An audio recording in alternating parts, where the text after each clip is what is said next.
Helen Seku abiri nashoza abeegi 15 ari Mbarara High School abamazire biro 9 bari kutendekwa kurinda no kunda eihanga ryabo.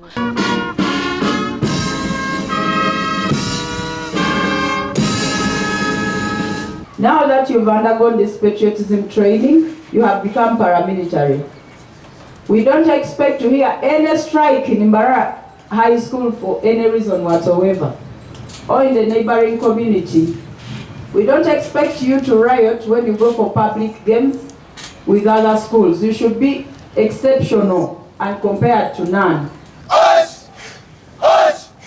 Our dear Chief Guest, this is our commitment once again. We assure you that Mbarara High School will remain committed to enforcing and ensuring sustained peace and development.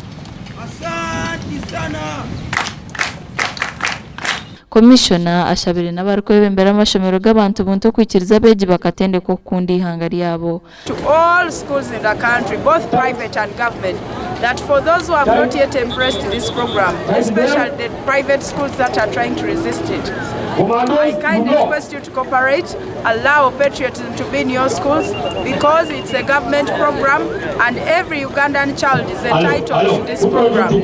Therefore, if you deny them the training, you deny us access to your schools, you're denying the Ugandan children a right to knowledge, a right to this program, and a right to discover. We are very proud of this government because it is making early guidance to young people so that their future can be good. So they are shaping these young ones so that their future can be good. Abeegi bashabirwe kwerinda emico mibi yakubasa kucecereza amagara gabo.